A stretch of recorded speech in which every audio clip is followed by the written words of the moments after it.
Welcome to The Right Question. I'm Daphne Gray Grant, and my topic today is how to become a better interviewer.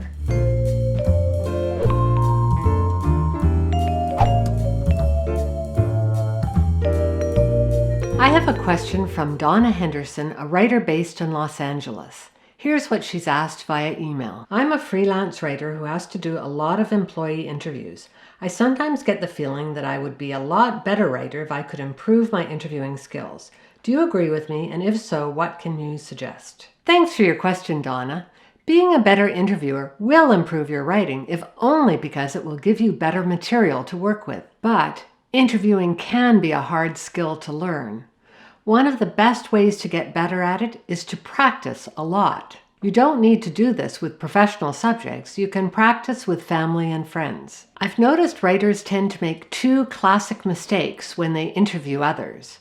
One, they treat the interview as a cross-examination rather than a conversation. Two, they ask only factual questions. Who, what, when, where, how. And they focus on data, such as how many years or what amount. In fact, the very best quotes almost always come from questions related to feelings and opinion. Many years ago, I was hired to help improve the skills of a reporter from a weekly newspaper. To get a sense about how he operated, I asked him to interview me about being the mother of triplets. That's a topic that interests most people, so I didn't see how he could go wrong. But never once did he ask my feelings or opinions about anything, nor did he ask for any anecdotes. If he'd actually had to write the story, I'm certain it would have been filled with dull, boring quotes, just like all of his other stories were. Yet, I had plenty of interesting quotes to give them. He just didn't dig deep enough to find them. If your writing requires you to interview others, be sure to ask for a real-life story or example or two. For example, if the reporter had asked me if I ever had second thoughts about having triplets, I might have recounted the story about the time I took them to the park just after they'd learned to walk. The visit went well, but it came time to return home, and less than halfway there, they sat down and refused to walk another step. This was in the days before cell phones, so I didn't have an escape hatch. What I ended up doing was ferrying them back. I'd pick up two in my arms, carry them 50 yards, sit them down, and then go back and get the third. It took me about an hour to walk 5 blocks. As well, make sure you give your subject lots of feedback during the interview. Try for comments like, "Wow, you're kidding.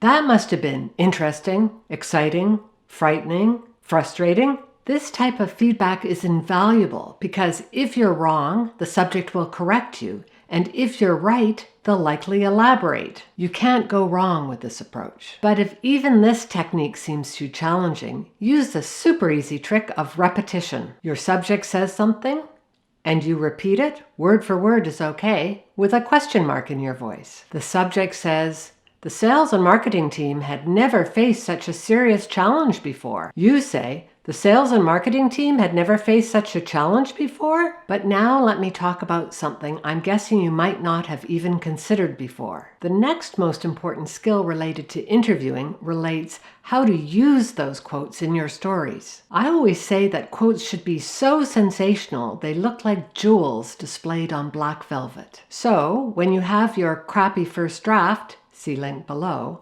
highlight all the quotes you've used with a yellow highlighter. You can do this with a paper printout or digitally with the electronic highlighter, whichever you prefer. Then, make each quote justify itself. Is it interesting? Is it in the spoken word?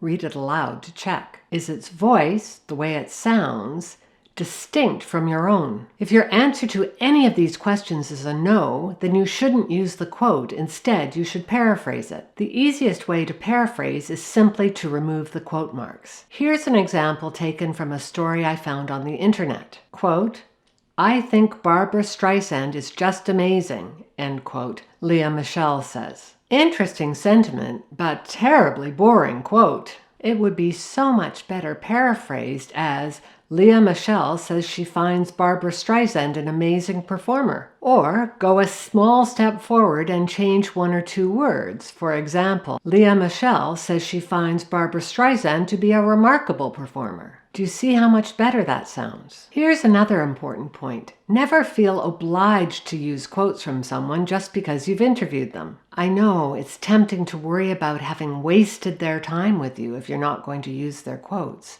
But don't think about it that way. In fact, it's their job to speak with you. Including great big swaths of boring quotes will not allow you to do your job of writing a story that's interesting for enough readers. Here is a list of material that is better summarized or paraphrased than being presented as a quote. Historical background or any issues involving timing.